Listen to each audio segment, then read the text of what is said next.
Muy buenos días, profesor Facundo. Hoy nuestro grupo tiene el grato placer de hablarle acerca de las hormonas que están dentro de lo que es la tiroides, el páncreas, la glándula suprarrenal, la paratiroides, los testículos y los ovarios.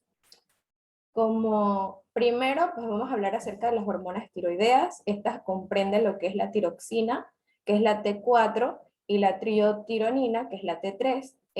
La T4, pues corresponde a lo que es un 93% de lo que es la hormona en la glándula tiroidea. Su composición, pues ambas están compuestas por lo que son dos anillos bencénicos unidos por lo que es un puente de oxígeno, uno de los cuales tiene una cadena de alanina y pues la otra de lo que es un fenilo. Y la diferencia de ambas hormonas es que mientras la T4 tiene dos átomos de yodo, la T3 solo posee uno. La síntesis, pues la T4 y la T3 tienen lugar en lo que es la glándula tiroides y como lo que es en el tejido periférico. Su síntesis va dentro de lo que es la glándula tiroides, que requiere cuatro elementos esenciales, como lo que es el yodo, el peróxido de hidrógeno, la tiroglobulina y la tiroperoxidasa. En lo que es la regulación de la síntesis de estas hormonas, esta controla lo que es el hipotálamo, también mediante lo que es una liberación del TRRH, que actúa sobre lo que es la hipófisis y ocasionando lo que es la TSH por la última parte. También pues se habla de lo que es la función de las hormonas tiroideas, que actúan sinérgicamente con lo que es la somatropina, las somatromedinas para promover lo que es la formación ósea. También estas estimulan lo que es la maduración ósea como una consecuencia de lo que es la osificación y la función de lo que es la función de los cartílagos. También está lo que es en el metabolismo basal, que cumplen lo que es un aumento de un consumo de lo que es el oxígeno y el metabolismo basal a estos tejidos, excepto lo que es el encéfalo, las gonadas y lo que es el vaso. También controla lo que es la velocidad del cuerpo, que quema calorías en lo que es su metabolismo y afecta de manera pues en lo que usted pues engorda o adelgaza. ¿Cuándo se activa y quién la activa? Bien, la concentración de lo que es el yoduro, cuando es más baja, no se alcanza lo que es la yodadización de lo que es el TG, que es necesario para lo que es la formación de lo que es el T4. Entonces se forman lo que son residuos de D y T y también pues que de mi y T, que en este caso pues favorece lo que es la T3 y con lo que se forma lo que es una molécula que es más activa pues biológicamente. Entonces este proceso se le conoce como una síntesis que es preferente a lo que es el T3 y facilita lo que es la adaptación en la ingesta de lo que es el yodo insuficiente. Y de esta manera pues la T3 es más activa. ¿Quién la inactiva? Pues están los tejidos periféricos, que lo que es la yodinidasa, que convierte lo que es el T4 en T3, o lo que es en RT3, que en este caso, pues la RT3 es la forma más inactiva. Gracias.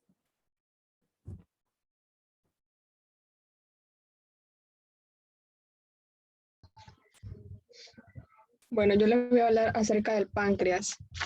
El páncreas, en cuanto a la composición bioquímica, los islotes de Langerhans contienen tres tipos de células principales y otras células se agregan polipéptido pancreático. Las uniones comunicantes unen las células beta entre sí, las células alfa entre sí y las células beta con otras células alfa para una composición rápida, para una comunicación rápida, perdón. El páncreas secreta un amplio abanico de enzimas que incluyen proteasas, carbohidratasas pancreáticas, amilasas pancreáticas y en algunos casos quitinasa y lipasa pancreática. Las principales proteasas producidas por el páncreas son trixógeno, quimiotrixógeno, glucagón.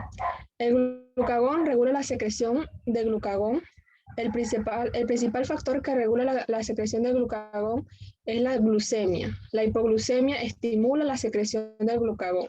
El aumento de los aminoácidos sanguíneos estimula la secreción de glucagón, lo cual impide la hipoglucemia causada por lo que es la insulina no contrarrestada en respuesta a una comida rica en proteínas.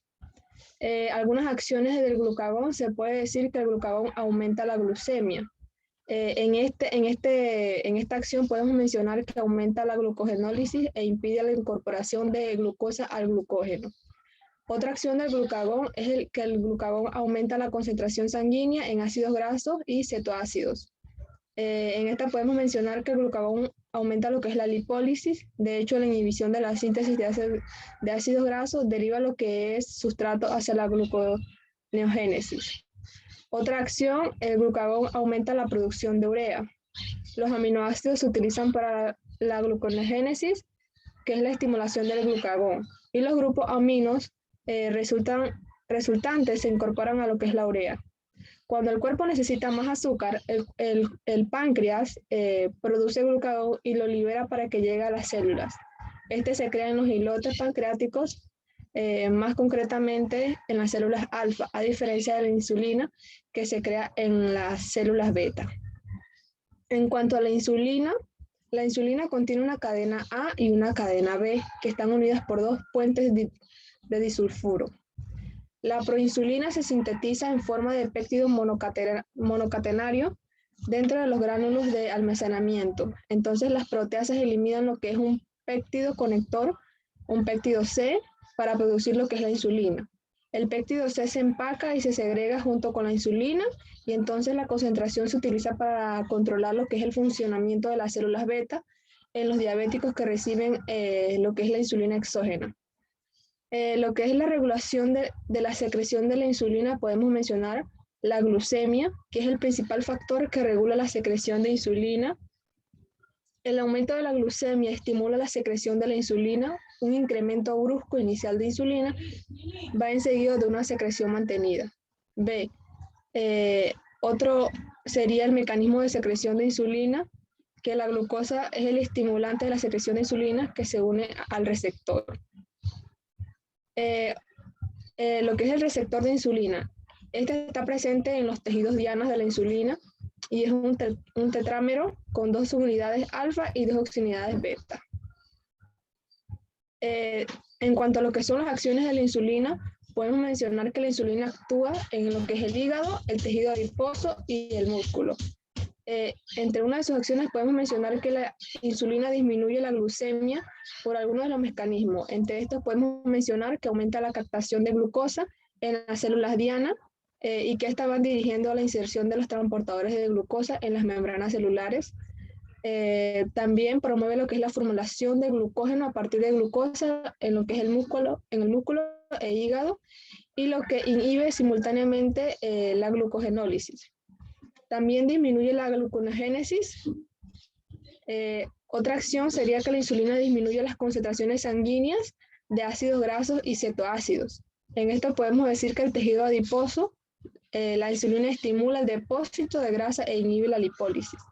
La insulina inhibe la formación de cetoácidos en el hígado porque la menor degradación de ácidos grasos proporciona menos sustrato acetilcoenzima A para la formación de lo que es cetoácidos.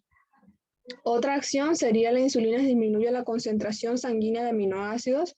La insulina estimula la captación de aminoácidos en la célula, lo que provoca que aumente la síntesis de proteínas e inhibe la degradación proteínica. Por lo tanto, la insulina es anabólica. La insulina disminuye, otra acción sería que la insulina disminuye la concentración sanguínea de calcio. De potasio. La insulina aumenta la captación de potasio en las células, disminuyendo de modo la concentración de potasio sanguínea. Como podemos observar en las imágenes, la insulina actúa en el cuerpo, disminuyendo cuando en el cuerpo se elevan los niveles de azúcar. La insulina trata de disminuirla o al menos controlarla. Y en el caso contrario del glucagón, cuando estamos en ayuno o tenemos el nivel bajo de azúcar en sangre, el glucagón trata de aumentarlo o de al menos mantenerlo en el rango normal.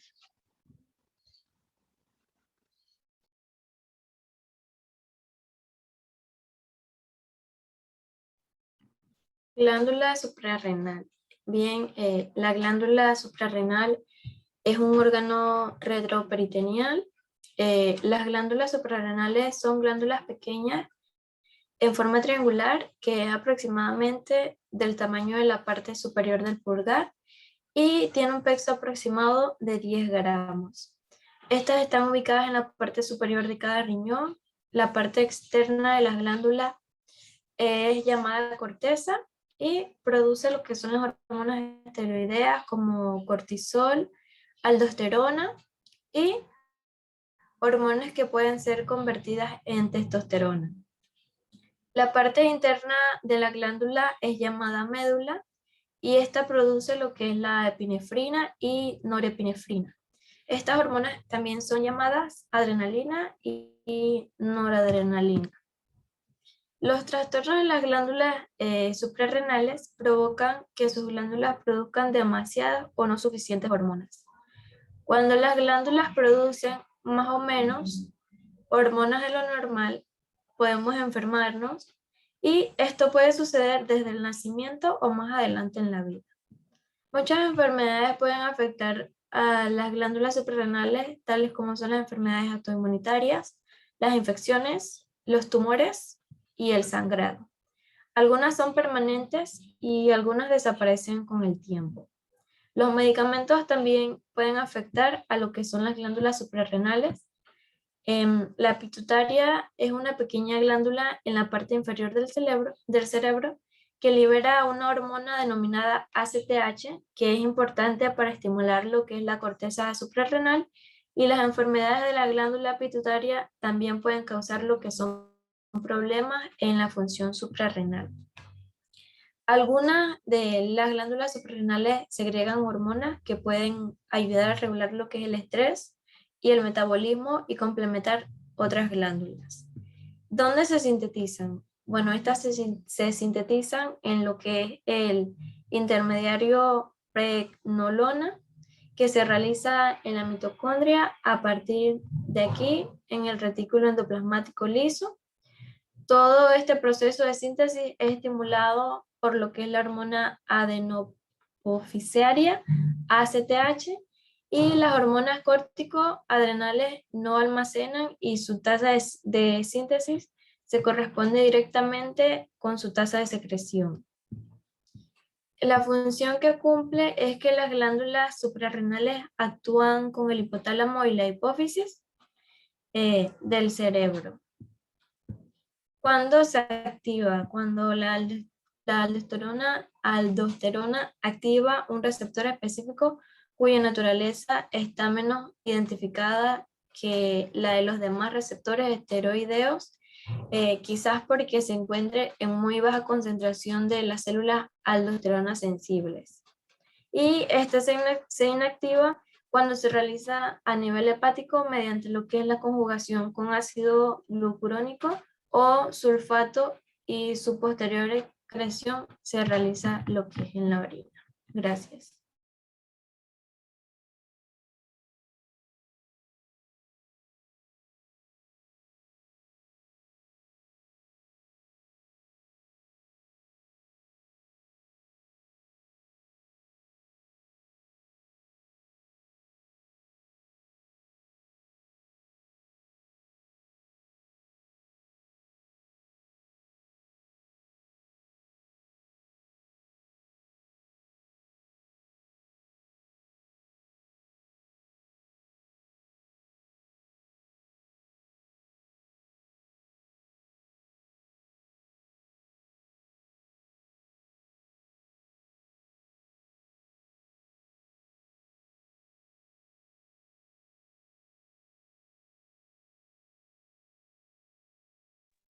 Fallas técnicas. Ángela, deja de compartir, que no se te escucha. Yo lo voy a compartir. Ok.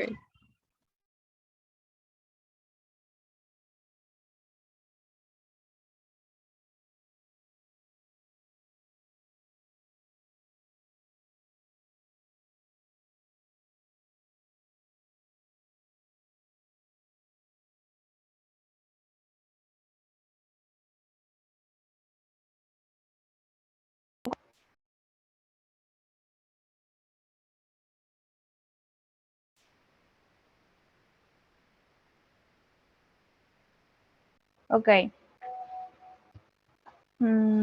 Espérate que acá todavía está cargando. Ok, ahora sí. La paratiroides. Bueno, esta es una glándula que tiene cuatro muy pequeñas, cuatro glándulas muy pequeñas del tamaño de una arveja que se encuentran en el cuello por detrás de la glándula tiroidea. Cuando ocurre una afectación, suele disminuir o aumentar los niveles. Esto quiere decir que va a afectar el buen funcionamiento del cuerpo. Las principales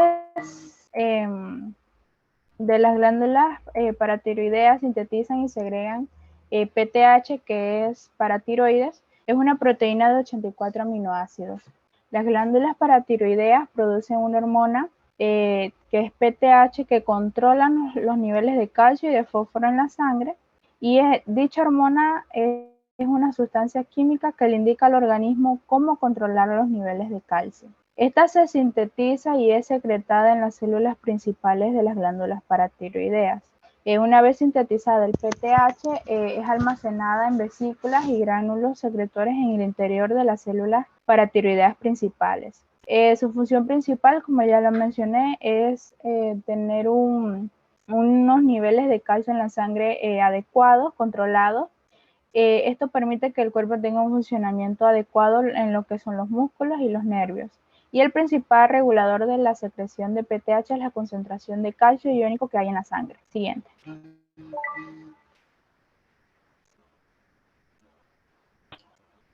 Siguiente. Ok. Estas se activan cuando el calcio en la sangre baja y entonces las glándulas paratiroideas empiezan a producir más PTH. El aumento de PTH provoca que el cuerpo aumente el calcio en la sangre y provoca que los huesos liberen el calcio en la sangre también. Esta se inactiva cuando el calcio en la sangre sube y entonces se deja de producir lo que es el PTH. Se coordina para producir un aumento de calcio sérico y disminución del fosfato sérica. Esto sería la acción del PTH. Como segundo mensajero para las acciones del PTH sobre sus tejidos diana es el AMPC, que es un monofosfato de adenosina cíclica, en donde la PTH aumenta la reabsorción ósea que lleva el calcio y fosfato del mineral óseo al cuerpo. Solo este efecto sobre el hueso y no aumentaría la función del calcio sérico ionizada porque el fosfato forma complejos en el calcio. En la reabsorción de la matriz orgánica de huesos queda reflejada en la mayor parte la excreción de las hidroxiprolinas. Gracias.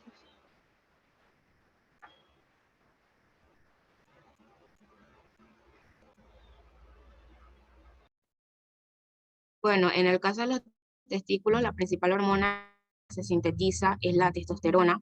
Esta pertenece al grupo de las hormonas esteroides y por lo tanto se deriva del colesterol. Esta es una hormona que cumple una función muy importante, ya que de esta dependen algunas características típicas masculinas como lo son el vello facial, el vello púbico y corporal, y también lo que son los músculos. Esta hormona también ayuda a mantener lo que es el impulso sexual, la producción de espermatozoides, y también ayuda en lo que es la salud de los huesos.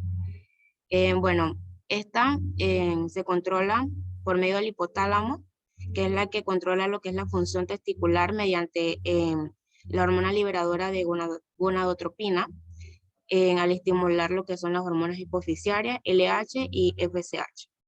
La hormona luteinizante o LH y la hormona folículo estimulante en conjunto van a regular lo que es el número de células de Leydig en los testículos.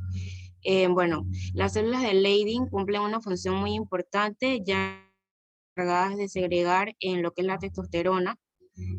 Ahora voy a mencionar algunos ejemplos de los factores que reducen lo que es la secreción de la testosterona en los hombres, y estos incluyen aspectos como el envejecimiento, el hipogonadismo, que son los órganos reproductivos no activos, también lo que es el avance de peso y la deficiencia de zinc.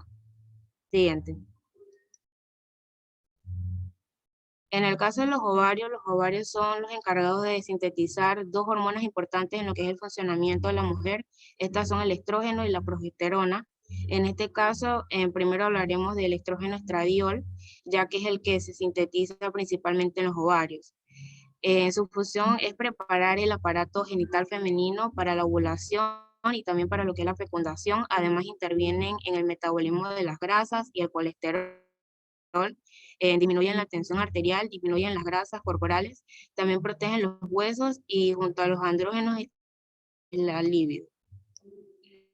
Estas son responsables de las características sexuales femeninas, tales como el desarrollo de las mamas y también lo que es el ciclo menstrual. Y presentan su mayor concentración en los primeros 7 días del ciclo menstrual.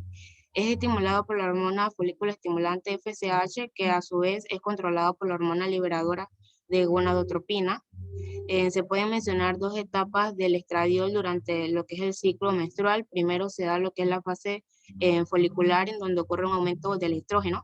Esta fase comprende desde el ciclo, desde el inicio del periodo hasta la ovulación. El estradiol se produce en unos sacos que contienen los óvulos, que se conocen con el nombre de folículos. También se puede mencionar que el estradiol estimula lo que es el engrosamiento del endometrio. Cerca del final de esta etapa, los niveles de estradiol llegan a su punto máximo, lo que provoca que el cerebro libere 2 hormonas de la siguiente forma. Se libera una mayor cantidad de la hormona luteinizante y en una menor cantidad se libera lo que es la hormona foliculoestimulante. Esto va a desencadenar lo que es la ovulación. Justo antes de la ovulación, el folículo deja de producir estradiol y sus niveles disminuyen nuevamente. Luego se da la etapa 2, que corresponde a la fase lútea, en donde ocurre lo que es la disminución del estrógeno y se da después que ocurre la ovulación. Siguiente. En el caso de la progesterona, esta es una hormona que se va a sintetizar también principalmente en los ovarios durante el ciclo menstrual. Su función va a ser acondicionar el endometrio para facilitar lo que es la implantación del embrión en este, y durante el embarazo ayuda a que transcurra de manera segura. Se activa después de la ovulación, en la segunda mitad del ciclo menstrual, es decir, después de la ovulación. En esta etapa es la fase lútea, en donde se da la disminución del el lugar donde se encontraba el folículo. Se va a formar una nueva estructura encargada de producir hormonas a partir de las paredes del folículo colapsado. A esto se le denomina cuerpo lúteo. La función principal del cuerpo lúteo consiste en producir mucha progesterona. Después de que los ovarios liberan un óvulo, la misma aumenta. Si una mujer queda embarazada, los niveles de progesterona aumentan a medida que el cuerpo se prepara para apoyar el desarrollo del feto. La progesterona es producida por el ovario bajo la influencia de las hormonas hipotálamo-hipofisiarias, hormona folículo estimulante y la hormona luteinizante. Esta es inhibida con el consumo de los anticonceptivos. En el caso de que el óvulo no se fertilice y se implante alrededor de los 4 días antes del inicio del periodo, el cuerpo lúteo deja de producir tanto progesterona como estradiol y los niveles de estas hormonas en la sangre se vuelven a regular nuevamente. Siguiente.